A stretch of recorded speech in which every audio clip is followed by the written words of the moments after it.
Muy bien, hermanos, pues nosotros entonces, por la gracia de Dios, nosotros continuamos y Dios es bueno, porque decían los jóvenes que también, gloria a Dios por ellos y que el Señor sea exaltado y glorificado también por medio de ustedes, por medio de los cantos, por medio de sus vidas también. Y decían ellos también que, que Él es bueno. Y sí, Él es bueno, Él es bueno. Muchas veces pasan cosas en nuestras vidas que tal vez humanamente decimos, creo que no es bueno esto que me está pasando. Pero el final mayor que Dios tiene para con nosotros no es este todavía. Entonces Él es bueno y sigue siendo bueno. Y ha sido bueno también desde que nosotros estamos aprendiendo estas historias a través del libro de Josué, que el Señor, a pesar de lo que habían vivido el pueblo de Israel, unas victorias y otras que no eran victorias, aún así Dios estaba teniendo misericordia de ellos, Dios tenía compasión de ellos y Dios, aún así, a través de eso, quería que el nombre de Él fuera glorificado y exaltado, aún dentro de la misma vida de varios que no obedecieron también, pero que el nombre sea glorificado. Entonces, que Dios tenga misericordia de nosotros y que su nombre siga siendo glorificado y que por medio de nuestras vidas otros puedan ver reflejado a Cristo y también que ellos se puedan unir a nosotros a darle la gloria a Él. Nosotros seguimos entonces por esa oportunidad que Dios nos da a través de la historia del libro de Josué. Después de que la semana pasada estuvimos nosotros estudiando acerca de que una vez que ellos el pueblo de Israel ya había pasado en una gran victoria que tuvieron en la ciudad de Jericó, que incluso los muros de Jericó caen y Dios les da esa victoria, pues bueno, después vimos que hubo alguien que se llamó Acán, de la tribu de Judá, que tenía un pecado oculto, que ocultó a todos de lo que él había hecho, y él tomó tesoros del pueblo de Jericó por la codicia de él, siendo que Dios ya les había dicho que no tomara nada de esa ciudad, Bueno, pues la consecuencia fue grave y también nosotros vimos que después, para querer ellos derrotar a la ciudad de Ai, pues ellos perdieron esa batalla y pues se vinieron tristes después de esa batalla. Eso lo vemos nosotros en el capítulo 7 del libro de Josué. Perdón, hermanos. Y también no tenemos registro de que Josué haya consultado a Dios para querer derrotar a la ciudad de Ai, cosa que también ya fue humanamente como una estrategia de querer hacerlo solos, lo que no pasó con Jericó. Pero nosotros ahora vemos que ellos ya regresan, están tristes, pero esta vez, la segunda vez que ya quieren ellos tomar la ciudad de Jericó, Josué sí sigue las instrucciones de Dios para tender una emboscada contra la ciudad de Ai. Esta vez Israel obtiene la victoria, esta vez sí. Sin embargo, a diferencia de Jericó, Dios permite al pueblo tomar el botín. Ahí, en la ciudad de Ai, sí Dios les permite, ahí sí pueden tomar de los tesoros, pero para la casa de Dios, Muchas gracias.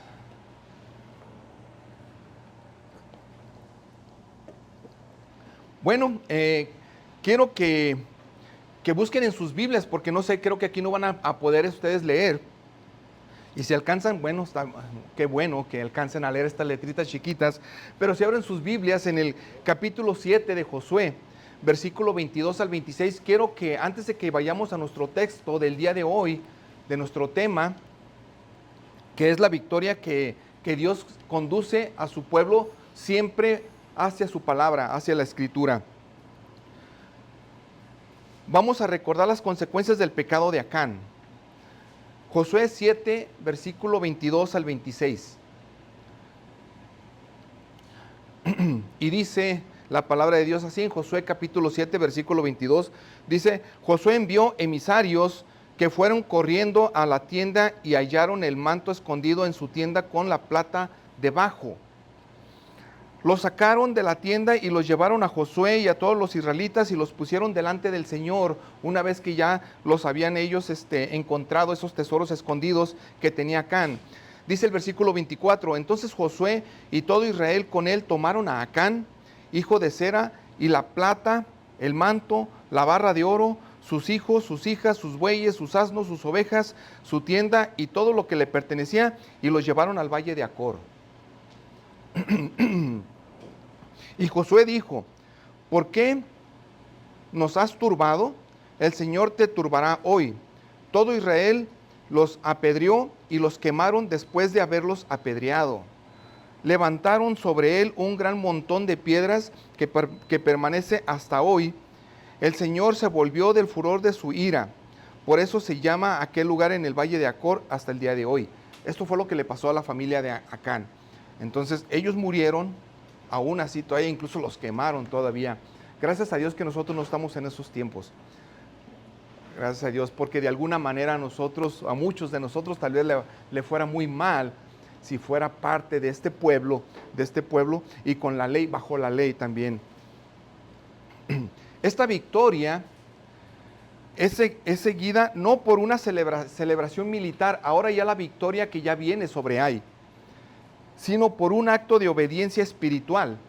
Y lo que vamos a ver el día de hoy es que vamos a ver que la renovación del pacto lo vuelven a tomar de lo que ya había dicho Moisés hace algunos años en el Éxodo.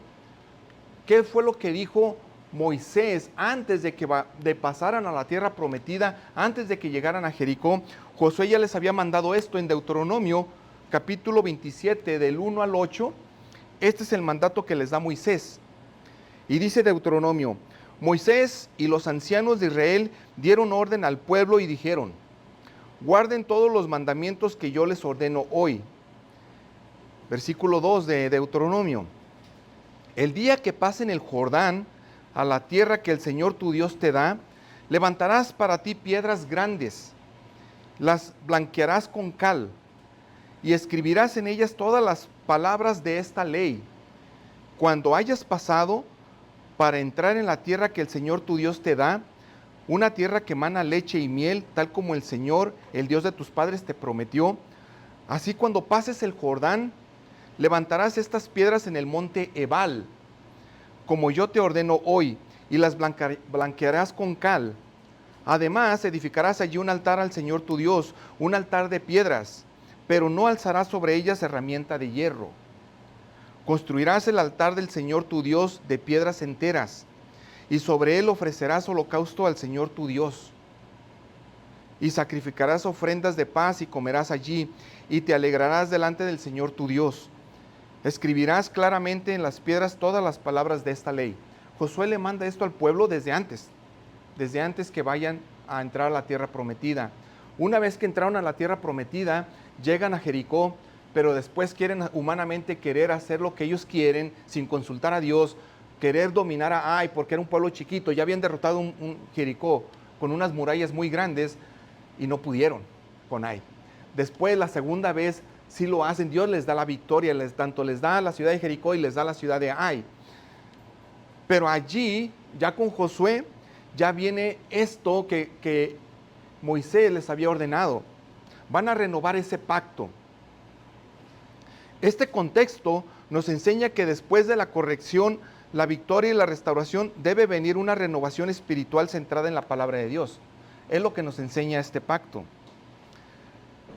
La enseñanza principal de este sermón es que la verdadera victoria espiritual se completa cuando se dirige el corazón hacia Dios en adoración y obediencia.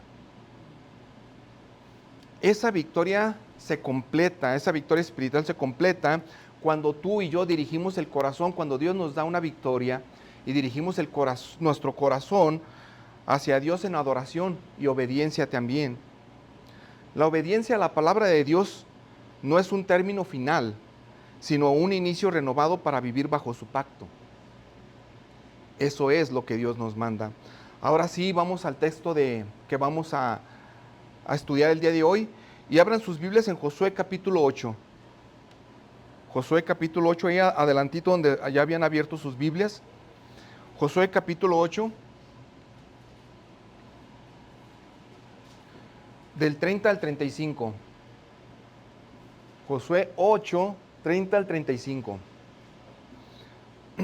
La tienen ahí en sus Biblias. Una vez que derrotan a la ciudad de Ai, entonces ya Josué en el capítulo 8, versículo 30, dice así. Entonces Josué edificó un altar al Señor, Dios de Israel, en el monte Ebal, tal como Moisés, siervo del Señor, había ordenado a los israelitas, como está escrito en el libro de la ley de Moisés, lo que ya habíamos leído en Deuteronomio. Dice, levantarás un altar de piedra sin labrar, sobre las cuales nadie había alzado herramienta de hierro. Sobre él ofrecieron holocaustos al Señor y sacrificaron ofrendas de paz. Allí, sobre las piedras, Josué escribió una copia de la ley de Moisés que había escrito, en presencia de los israelitas. Todo Israel, con sus ancianos, oficiales y jueces, estaba de pie en ambos lados del arca, delante de los sacerdotes levitas que llevaban el arca del pacto del Señor, tanto el extranjero como el nativo. La mitad de ellos estaba frente al monte Gerizim y la otra mitad frente al monte Ebal, tal como Moisés, siervo del Señor, había ordenado la primera vez para que bendijeran al pueblo de Israel. Versículo 34 dice, después Josué leyó todas las palabras de la ley, la bendición y la maldición, conforme a todo lo que está escrito en el nombre de la ley. No hubo ni una palabra de todo lo que había ordenado Moisés que Josué no leyera delante de toda la asamblea de Israel, incluyendo las mujeres, los niños, los extranjeros que vivían entre ellos. Quiero que me acompañen a una pequeña oración. Padre, gracias por este tiempo. Gracias porque tú eres bueno y porque para siempre es tu misericordia.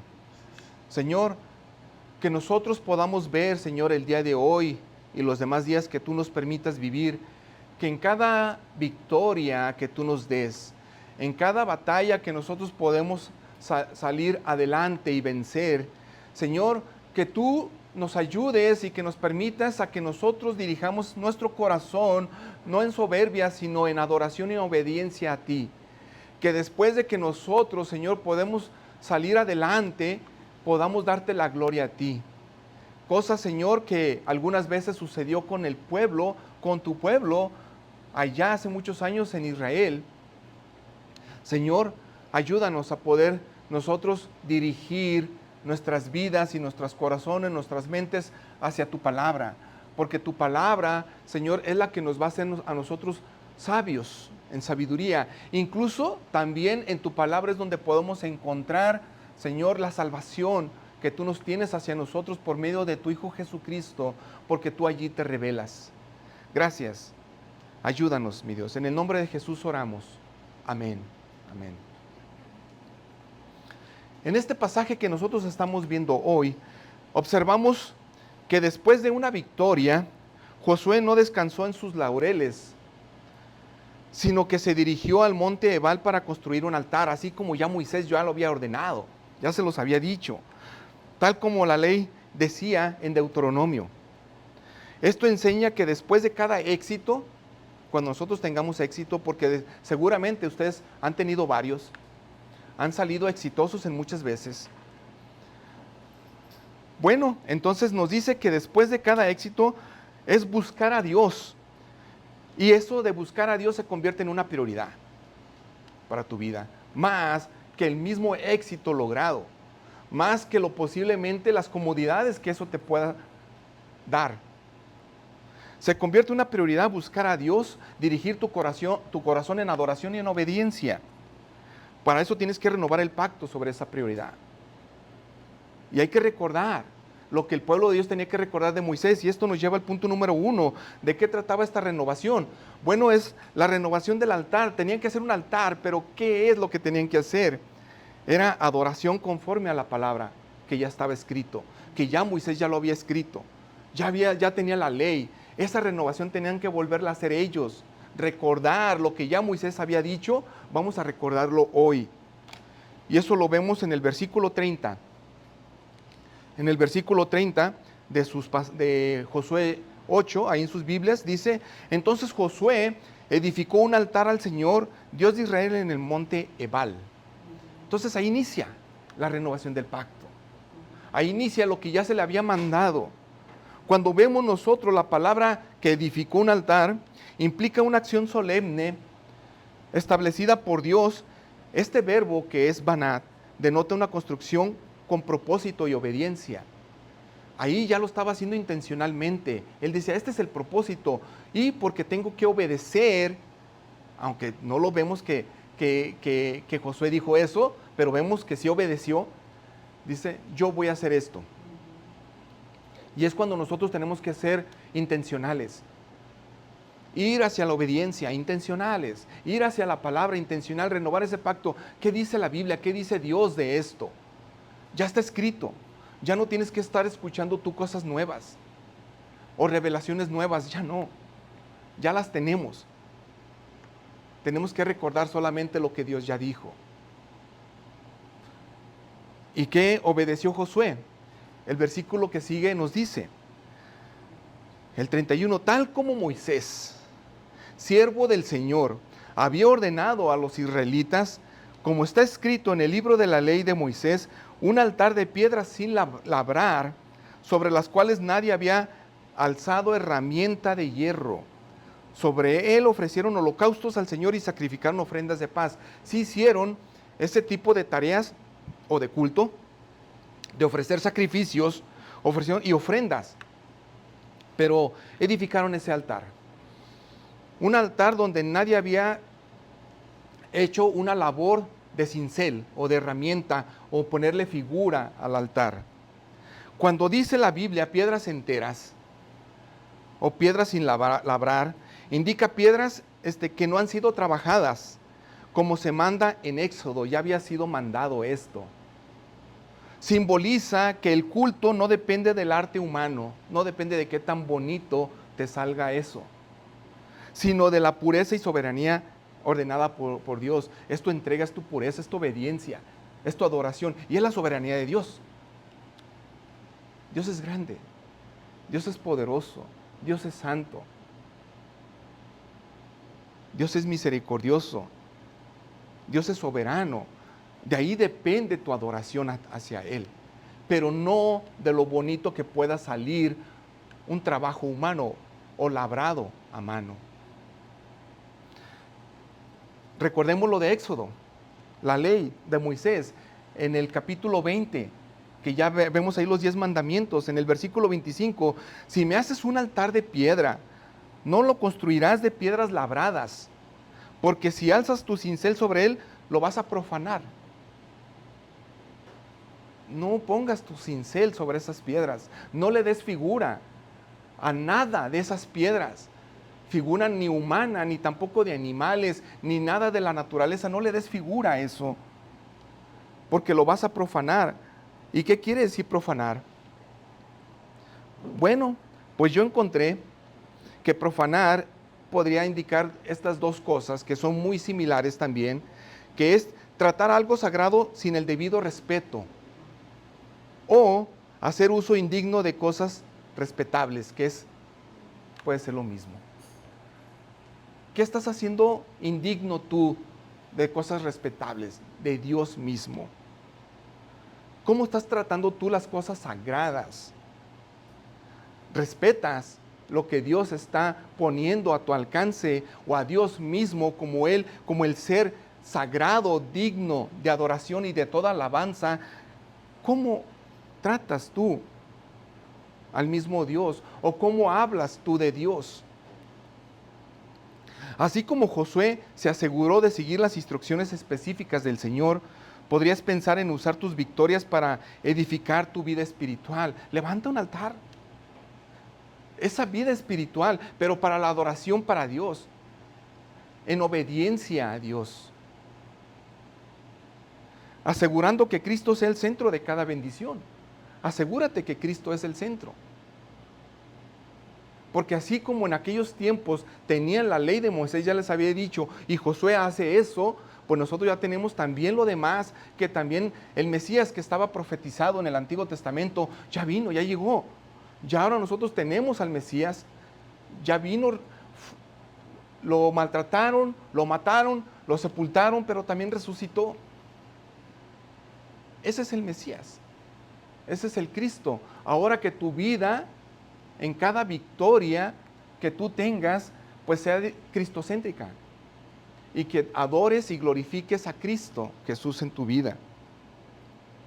Esta acción inicial resalta la importancia de vivir en contentamiento, un agradecimiento constante, un recordatorio de que cada logro que tú tengas está enraizado en la gracia de Dios. Cada logro que Dios permita que tengamos, ¿saben qué? Eso es por gracia de Dios. No es por lo que tú o yo hagamos humanamente. No es por lo que tú o yo seamos muy buenos en hacer ciertas tareas o ciertas cosas, ciertos trabajos. ¿Qué tan bueno tú y yo podemos ser para hacer algo y que podamos impresionar a Dios? Es la gracia de Dios. Sin embargo, Dios te permite que tengas logros, que tengas victorias. Pero esa victoria debe de ir encaminada hacia darle la gloria a Dios. Y para eso tú te tienes que ir a la palabra. Cada victoria te tiene que llevar a la palabra. Y si la palabra dice que seamos santos como Él es santo, busquemos la santidad. Si en la palabra dice que seamos obedientes, que oremos los unos para los otros, que nos congreguemos para poder nosotros recordar todo esto. ¿Saben por qué también Dios nos dice y nos manda que nos congreguemos? Porque somos muy olvidadizos. No sé si este sermón, este mensaje, después de 2, 3 horas, o ya en la tarde usted qué tanto se acuerde. No sé qué tanto pueda recordar, pero para eso tienes también la palabra de Dios. Ya está escrito. Somos muy olvidadizos y le estoy hablando de un día. Imagínense de 2, 3 días, imagínense en la semana. Por eso es que nosotros también, Dios nos da la oportunidad de venir otra vez el domingo y ese es un privilegio, esa es una bendición, es una oportunidad que Dios nos da para poder volver a estar juntos, para poder recordar lo que ellos estaban recordando, otra vez lo que dice Moisés y Josué lo vuelve a escribir y otra vez nosotros lo que dice Dios lo volvemos a recordar. Es una oportunidad más que Dios nos da de cada domingo podernos reunir. Muchos no la tienen. Muchos no tienen iglesia, muchos no tienen la oportunidad ni la bendición de estar asistiendo a un lugar donde se predica la palabra de Dios. No tienen esa bendición, no tienen ese privilegio. Considera cómo vivir con un corazón agradecido puede ser tu primer paso después de cada triunfo. ¿Qué es contentamiento?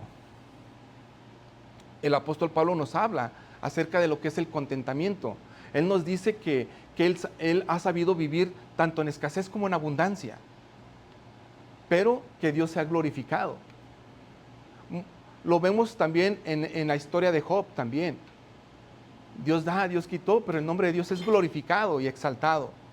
¿Qué es contentamiento? Contentamiento es, bueno, Dios me da hoy, Dios se ha glorificado. Dios no me da hoy, Dios se ha glorificado. Eso es. No siempre tú vas a tener todos los días, no siempre. Sin embargo, dentro de la misericordia de Dios, y Dios es bueno, aún así te da lo mínimo para que puedas subsistir y para que puedas seguir existiendo. Eso te lo da. Pero ¿qué más quieres aparte de eso? ¿Qué más buscamos? Ahora, lo extra de tener lo suficiente para vivir es bendición extra, bendición extra, porque ya Dios nos está dando lo necesario para vivir y subsistir. ¿Qué Dios te está dando extra? Gloria a Dios. Es por eso que hay que darle la gloria a Dios. Ahora, si Dios no nos da lo extra, por decirlo así, ya que puse esa palabra, entonces gloria a Dios también. Ese es contentamiento. Quiero hablarles acerca de algo que está en la historia, acerca de una ilustración que también nos ayuda a poder entender mejor lo que estamos hablando, y es el colapso del techo de la catedral de Beauvais, Francia, en el siglo XVIII.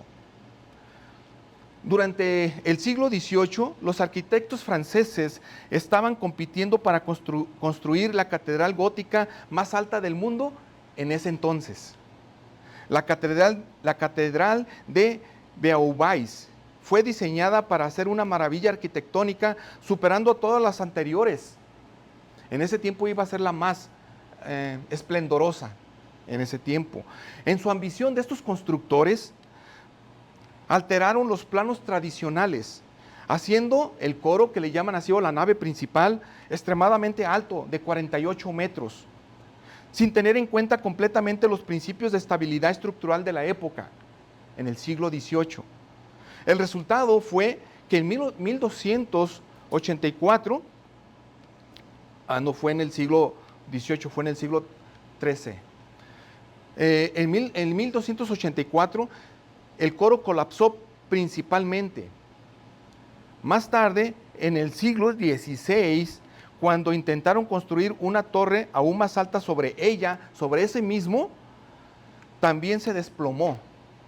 La catedral quedó incompleta hasta hoy. Ustedes pueden ir a internet, pueden ver hoy, y está incompleta. Pero ahí está. Pero ya está, tiene un hueco a medias. Y es famosa no solo por su belleza, sino por ser un ejemplo de arrogancia. Fíjense, ahora ya funciona como un ejemplo de soberbia y de arrogancia arquitectónica que ignora los límites del diseño estructural. Para eso sirve ya. Así como los arquitectos de esta catedral en Francia alteraron el diseño sin respetar los fundamentos establecidos, provocaron una catástrofe. El creyente que intenta alterar el diseño divino de la adoración a Dios, quitando o añadiendo a lo que Dios ha ordenado en su palabra, arriesga el colapso espiritual, la confusión doctrinal, y se va rumbo a la idolatría. Eso es lo que pasa. También si nosotros ignoramos lo que Dios ya ha establecido. Ahora nosotros, las preguntas que nos tenemos que hacer es, ¿nuestra adoración está conforme a la palabra de Dios? ¿O está conforme a nuestras preferencias? ¿Cómo adoras tú? ¿A lo que tú prefieres? ¿A lo que te conviene? ¿O adoras conforme a lo que Dios dice que adores? ¿Estamos edificando altares, momentos de adoración, pero en obediencia? ¿O estás edificando altares para tú tener la soberbia, como un soberbio, para tú tener la gloria? ¿Cómo estás edificando lo que estás haciendo? ¿Con qué base lo estás haciendo? Quiero leerles este pasaje en Mateo. Mateo 7, 24 dice al 27. Por tanto, cualquiera que oye estas palabras mías y las pone en práctica, será semejante a un hombre sabio que edificó su casa sobre la roca. Y cayó la lluvia, vinieron los torrentes, soplaron los vientos y azotaron aquella casa, pero no se cayó, porque había sido fundada sobre la roca. El 26 dice, todo el que oye estas palabras mías y no las pone en práctica, será semejante a un hombre insensato que edificó su casa sobre la arena. ¿Por qué? Porque entonces vino la lluvia, vinieron los torrentes, soplaron los vientos y azotaron aquella casa y cayó. Y grande fue su destrucción o su ruina. ¿Sobre qué estás edificando tú? ¿Sobre la arena o sobre la roca que es Cristo? La verdadera adoración es conforme a las Escrituras, no la cultura ni tus emociones. Dios demanda reverencia y obediencia en nuestra adoración. Por eso tú te preguntarás, bueno, entonces, ¿qué es lo que hace una persona que sabe adorar? Es obediente. Una persona que adora es obediente. Porque va a hacer lo que ya dice. Lo que Dios ya dice en su palabra. Entonces, si tú no estás haciendo una adoración de lo que Dios ya dice en su palabra, entonces estás siendo una persona desobediente. Entonces, ¿a quién estás adorando? Te estás adorando tal vez a ti mismo. Y esto nos lleva al punto número 2.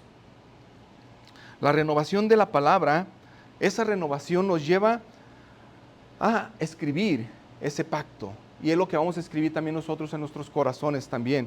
Y Josué capítulo 8, 32 nos dice, allí sobre las piedras, ya cuando les habla de esas piedras, Ahí sobre esas piedras, Josué escribió una copia de la ley que Moisés había escrito en presencia de los israelitas. Una copia más. Ya estaba escrito, una copia más. Si nosotros reflexionamos, veremos que sobre la importancia de reescribir la ley de Moisés en el altar, lo que estamos leyendo aquí, lo cual simboliza un compromiso continuo con la palabra de Dios. Eso simboliza. Está reescribiendo la ley. Y si tú la estás releyendo, la lees, estás tú o se está simbolizando en tu vida un compromiso continuo con la palabra de Dios. La palabra de Dios no es suficiente que tú digas, bueno, ya leí este pasaje, ya leí este libro, ya leí este evangelio. ¿Y cuándo más se volvió a leer eso? ¿Cuándo más volviste a retomar eso mismo? Considera cómo nuestras propias victorias personales pueden ser momentos para dejar huellas visibles de nuestra relación con Dios. Toma en cuenta que tus mismos logros o tus mismas victorias pueden ser momentos que pueden dejar huella a otros cuando ellos ven en ti esa relación con Dios en obediencia. Tal vez no te imaginas lo que pueda dejar huella. Al igual que en el pasaje, tus éxitos pueden ser motivo para que veas cómo Dios actúa a través de la Escritura. Y Josué lo hizo, lo escribió. Y cuando dice escribió, implica precisión, permanencia. No fue improvisado, fue intencional.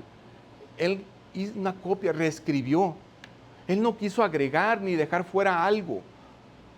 No lo hizo intencionalmente hacer algo en desobediencia. Quería ser intencionalmente obediente. Dice esto, pues esto pongo o esto hago. Y cuando dice una copia de la ley, literalmente es una repetición de la ley. Puede aludir al resumen de Deuteronomio, en este sentido, a Deuteronomio. Porque Moisés ya lo había escrito en Éxodo, una vez se reescribe en Deuteronomio y una vez Josué lo reescribe en este pasaje que estamos viendo en Josué. Vean la importancia que tenía la palabra de Dios también para ellos.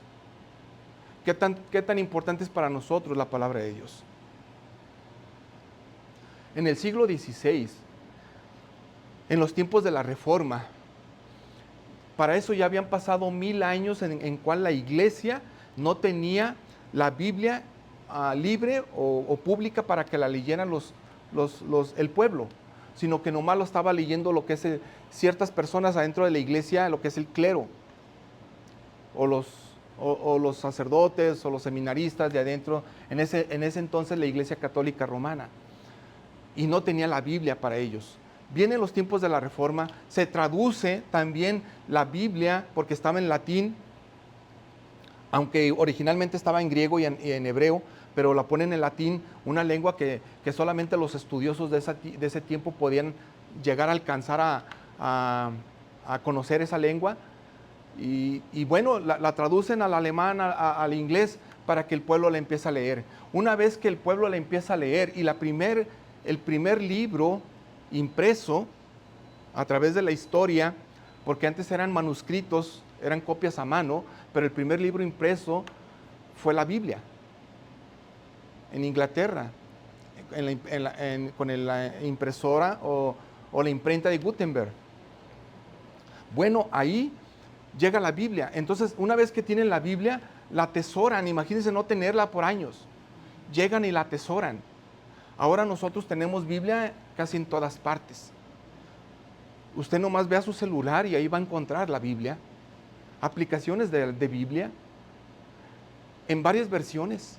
Por si usted no entiende una versión, bueno, va a otra versión, en varias versiones. ¿En dónde más va a estar la Biblia ahora a nuestros alcances? La tenemos a la mano. Y es cuando menos se valora la palabra de Dios. Cuando más la tenemos es cuando menos se valora.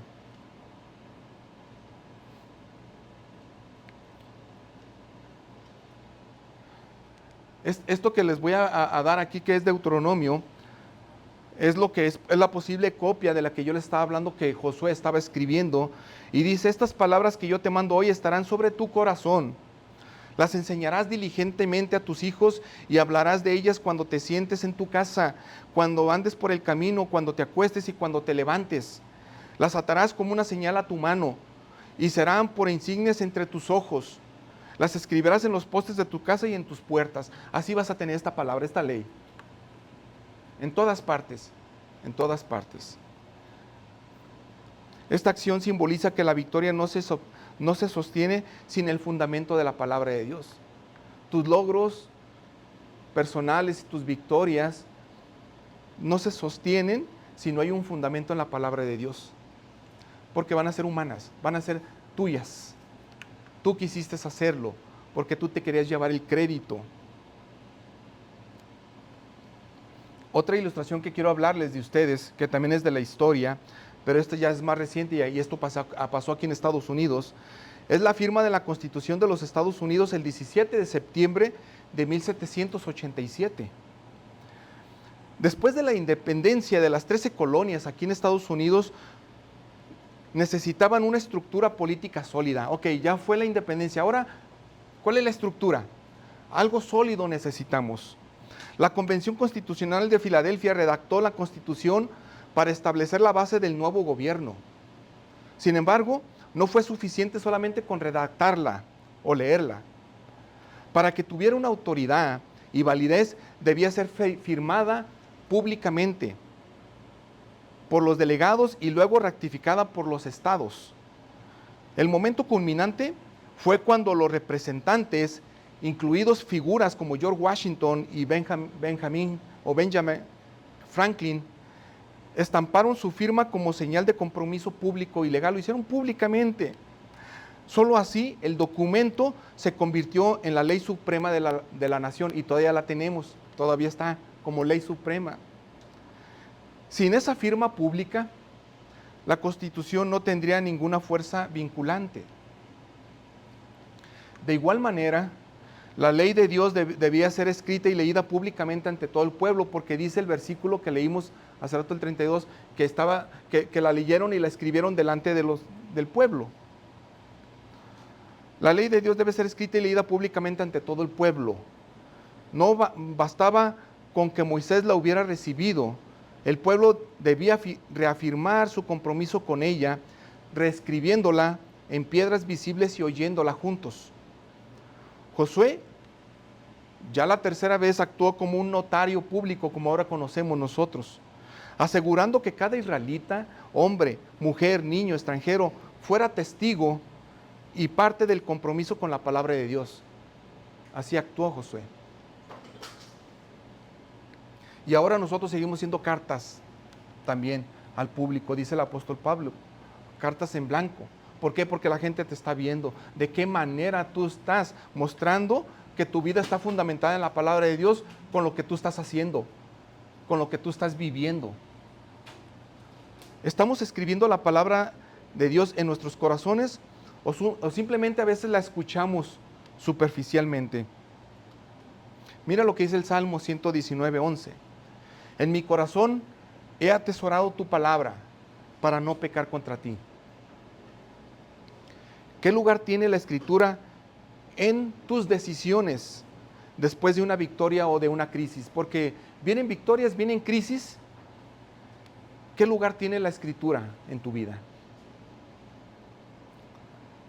La vida cristiana no es sostenida solo por experiencias, sino por el fundamento constante de la palabra escrita de Dios. Y una vez más vamos a otro punto, y este es que la renovación que tenía que tener ese día el pueblo era de la comunidad, y es que tenía que escuchar toda la palabra de Dios. En ese entonces era toda la ley escrita de Moisés, todo. Dice el 33, todo Israel, con sus ancianos, oficiales, jueces, estaba de pie a ambos lados del arca delante de los sacerdotes levitas que llevaban el arca del pacto del Señor, tanto el extranjero como el nativo. La mitad de ellos estaba frente al monte Gerizim, la otra mitad frente al monte Ebal, tal como Moisés, siervo del Señor, había ordenado la primera vez. para que bendijeran al pueblo de Israel. Así estaban ellos. Considera cómo Josué leyó la ley por completo ante toda la asamblea reunida ahí en ese entonces, subrayando que después de la gratitud y el recuerdo, la proclamación pública y la adoración era clave. Cuando dice aquí todo Israel, que eran no solo los líderes, sino todos, o sea, toda la congregación, incluidos extranjeros y niños, querían que todos escucharan. Este acto de lectura enfatiza la importancia de mantener viva la palabra de Dios en comunidad. Esto enfatiza aquí esto. Lo importante también de aquí, de este punto, es que vamos a mantener vivo la palabra de Dios, pero también en comunidad. Puedes aplicar esto compartiendo tus historias de gratitud y victorias con otros, lo que no solo fortalece tu fe, sino que también edifica a tu comunidad, cuando tú permites que tus palabras también reflejen la gloria a Cristo. Cuando tú permites y tú le das la gloria a Dios, eso va a ayudar a los demás también. Porque ¿qué dice el versículo que sigue, el 34? Después Josué leyó todas las palabras de la ley, tanto la bendición como la maldición. Leyó todo, conforme a todo lo que está escrito en el libro de la ley. Bendición y maldición. Y a veces nosotros, o estamos acostumbrados, o también culturalmente, queremos escuchar la bendición nada más. ¿Cuántos de nosotros queremos estar escuchando bendición, bendición, bendición? Yo voy por bendición, yo voy por bendición. La otra vez estaba platicando con algunos de ustedes y creo que fue el jueves pasado, que estábamos diciendo, creo que ninguno de nosotros pide maldición a Dios para sus vidas. Creo que ninguno de nosotros pide que le vaya mal. Creo que no lo hacemos. Pedimos bendición. Pedimos que nos vaya bien. Pedimos que todo esté bien. Pedimos que Dios, el Señor, cuide a nuestros hijos, a nuestras familias. No pedimos lo contrario. Y no estoy diciendo que debamos de pedirlo, no debemos de pedirlo. No tenemos tampoco que pedirlo. Pero también es necesario que nosotros sabemos que la palabra de Dios dice ahí que si no desobedecemos va a haber una consecuencia. Y se tiene que predicar también la consecuencia de lo que es el pecado. ¿Qué pasa si nosotros no nos arrepentimos? ¿Qué pasa si nosotros no le vamos a dar la gloria a Dios? ¿Qué pasa si nosotros vamos a estar ofendiendo a Dios todo el tiempo? Si Dios no nos perdona. Entonces, la palabra de Dios dice que nosotros sin Dios estamos sin esperanza en este mundo. ¿Por qué? Porque estamos viviendo a lo que nosotros creemos que está bien, pero nuestro final va a ser la condenación, va a ser la perdición. Bendecir y maldecir. En Deuteronomio, cuando ustedes quieran leer con más tiempo el capítulo entero de 27 y 28, ustedes van a leer las bendiciones y también las maldiciones. Era un acto solemne de ratificación del pacto que era permanecer en la palabra de Dios. Así como la iglesia primitiva perseveraba en la doctrina, y esto lo vemos en Hechos 2:42, dice, y se dedicaban esto ya es en el Nuevo Testamento, que se dedicaban continuamente a las enseñanzas de los apóstoles, a la comunión, al partimiento del pan y a la oración. Vean acá también con el apóstol Pablo que les manda esta carta a la ciudad de Colosas 3:16, dice que la palabra de Cristo habita en abundancia en ustedes, que toda sabiduría, con toda sabiduría enseñándose y amonestándose unos a otros con salmos, himnos y cánticos espirituales, cantando a Dios con acción de gracias en sus corazones. Ya te estaba diciendo también en el Nuevo Testamento, así es. Debe de habitar la palabra de Cristo en abundancia en tus vidas. Te debes dedicar continuamente a las enseñanzas que ya están escritas.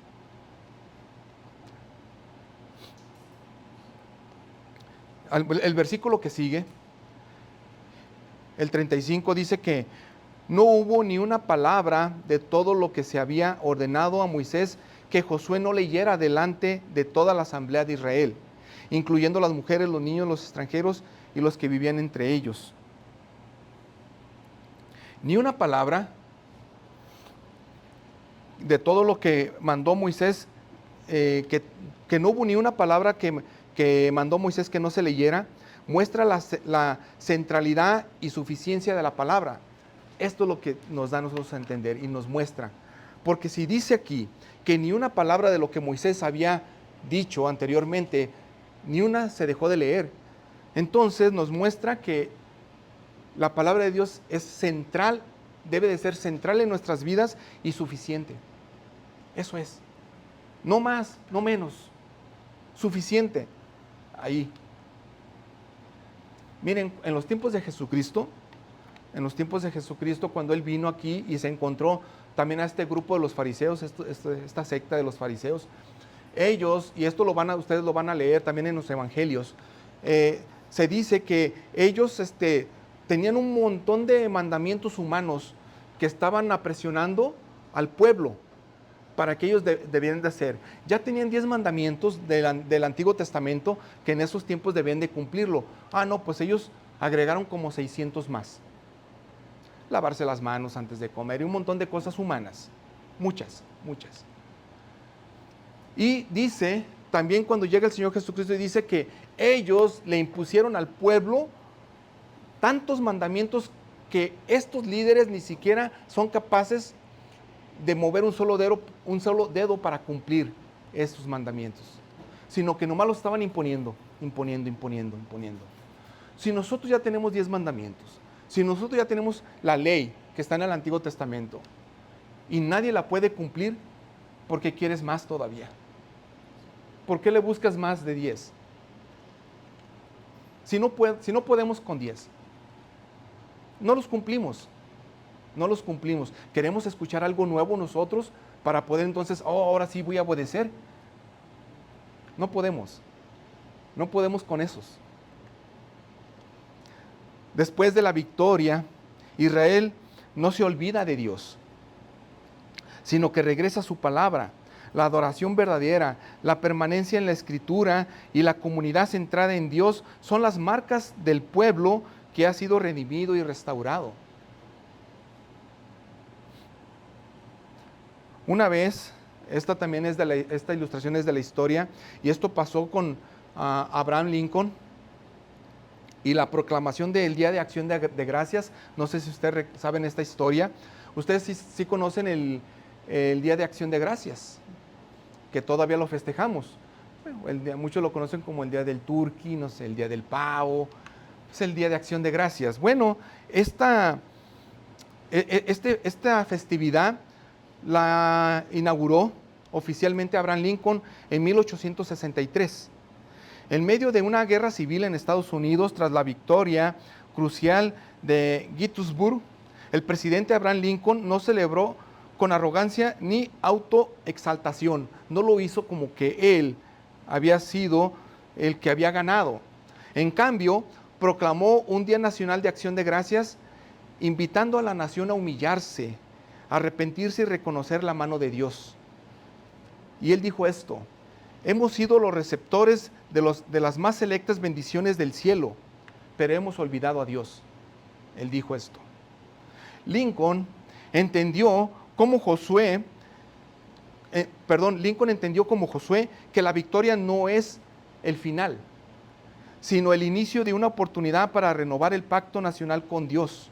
Su proclamación fue un llamado a volver al altar en adoración y arrepentimiento, reconociendo que la libertad y el avance no pueden sostenerse sin obediencia a los principios divinos.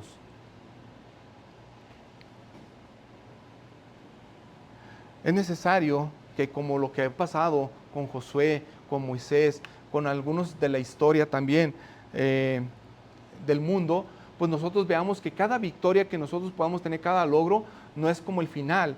Yo me acuerdo que yo les llegué a decir a los que se iban a bautizar, se bautizaron algunos, a los que se van a bautizar próximamente, felicidades por eso, los que se van a bautizar también próximamente, yo les decía, no es el final, no han llegado todavía, es el inicio apenas de una carrera.